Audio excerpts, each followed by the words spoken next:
another Merry Christmas review for this month of December in 2022.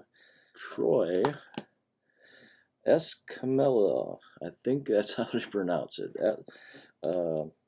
Escamilla.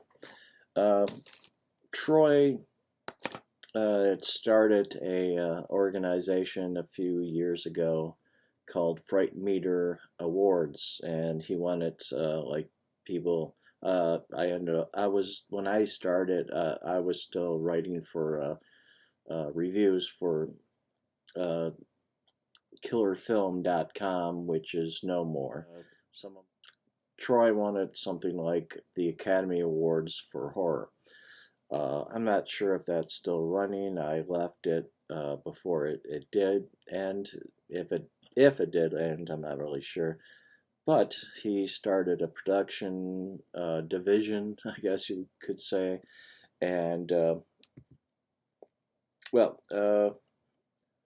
he started making movies underneath that title of Fright Meter. Party Night, his first movie, is a group of teenagers. The movie I'm talking about today, we graduate to college. The third movie, teacher shortage, teachers, professionals. I guess the next movie is going to be an old folks home. But Troy has written and directed 3 movies. He's coming out with a sequel to, I think the next one is going to be a sequel to this movie I'm talking about. Now, because I did the crowdfunding, I ended up getting the original cut of the movie called Stirring. They changed the name to Mrs. Claus. You probably can see they use the original title in the tagline, "A Creature is Stirring." The difference is, well, they wanted some changes, the name, and they altered the beginning. What happens in the beginning? Let's get to the plot. Sorority hazing is going on. They're trying to get this girl to drink out of the toilet and then do something sexual. Let's say in Stirring, you see it a little bit more graphic than in Mrs. Claus, and this is what Mrs. Claus looks like. Now, it looks like a creature, but it's actually a person in a mask. Kind of see it. It's a pretty good mask. I'll probably show you pictures when I'm editing this. This is pretty traumatizing for her with just a few sorority sisters with her. I think there's like 4. Later on at a Christmas party, and this is 10 years before the events of the movie take place.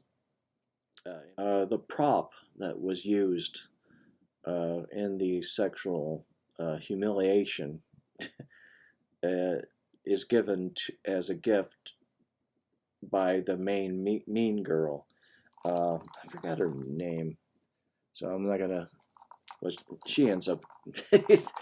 Well, that makes this young woman snap, and she it's a murder-suicide. And we have to go into, there's, I guess, a few snips from the murder, but the Mrs. Claus version of it, trust me, I don't even see the point of cutting any of it, because it's still very viciously brutal, and that leads to the suicide of the young woman after she murders the mean girl. And the mean girl is not liked by too many people that she knows. Yeah, so she's pretty much mean to anybody. Uh, we go to 10 years later. The sister of the woman murdered, uh, Danielle, played by Haley Strader, she pledges the same sorority. Uh, it's brought up that this seems unusual to her, but she decides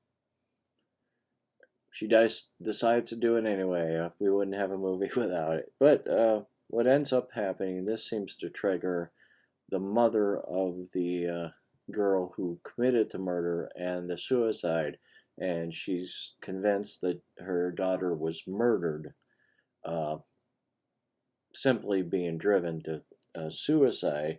She is played by Helene Uddy, who was in, I think, if I'm not too mistaken, uh, My Bloody Valentine, The Dead Zone.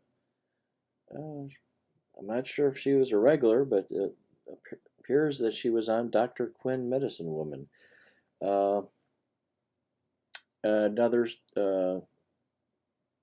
B movie star, I would, you know, venture to say. In this case, one of the original Scream Queens, Brink Stevens, she plays a security uh, guard part of the campus in this college.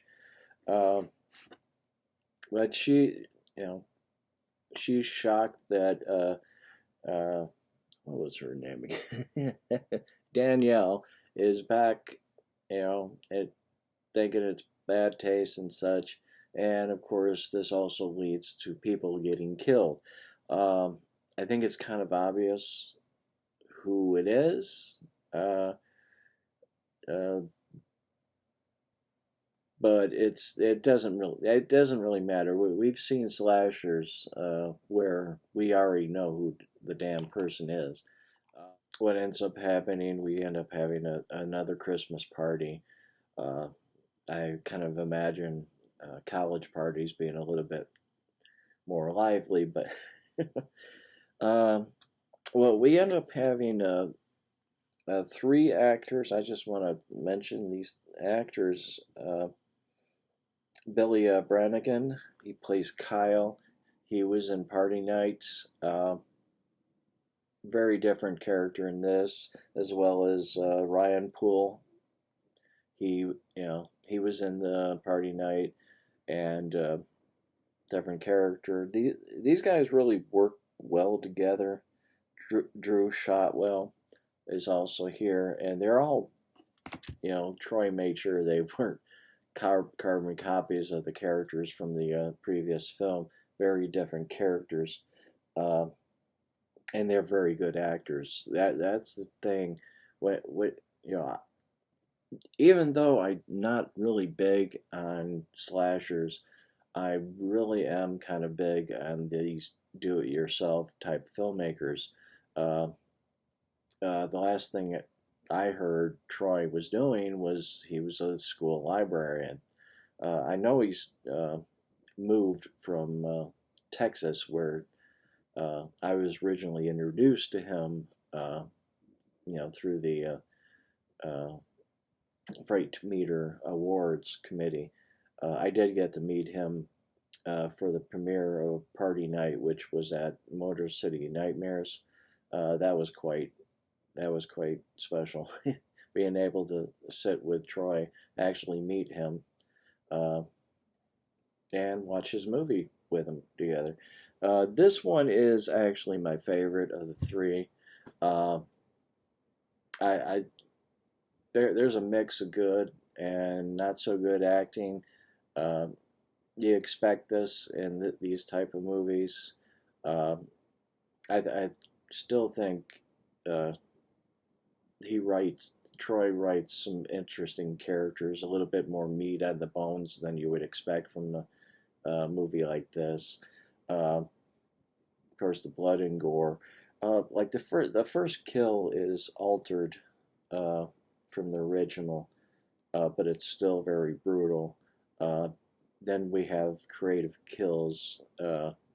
often Christmas theme type kills going on, and well, it's a good little slasher. I mean, you go in uh, not expecting some sort of polished work with a film like this. Uh, uh, Troy has a partner. Uh, he does the cinematography and Drew Drew Huey. Uh, he shoots these films pretty well. Uh, gets the proper coverage to, but if you visually make something interesting, and the way Drew does, not Drew, well, Derek, how he cuts scenes together actually make it a lot more interesting to watch. Uh, it's just the you know a filmmaking theory that I have. He, of course, he's a cinematographer and an editor, and I'm sure Troy is very happy to have him. Uh, it's very important. Well, there's a nice twist at the end, and like a few seconds later, there's another twist that, or a surprise happens. Uh, when you watch the end, listen to the soundtrack as the credits go, because it hints at something. It's not quite a Marvel movie type moment. It's only uh, audible, uh, but it'll you know it should pique your interest for the next film. Uh, well, another Christmas movie down for this month. Uh, a nice do-it-yourself movie from a school librarian. Uh, it is on Tubi, and I have to mention that. Well, until next time, stay safe and always have a good time. Bye now.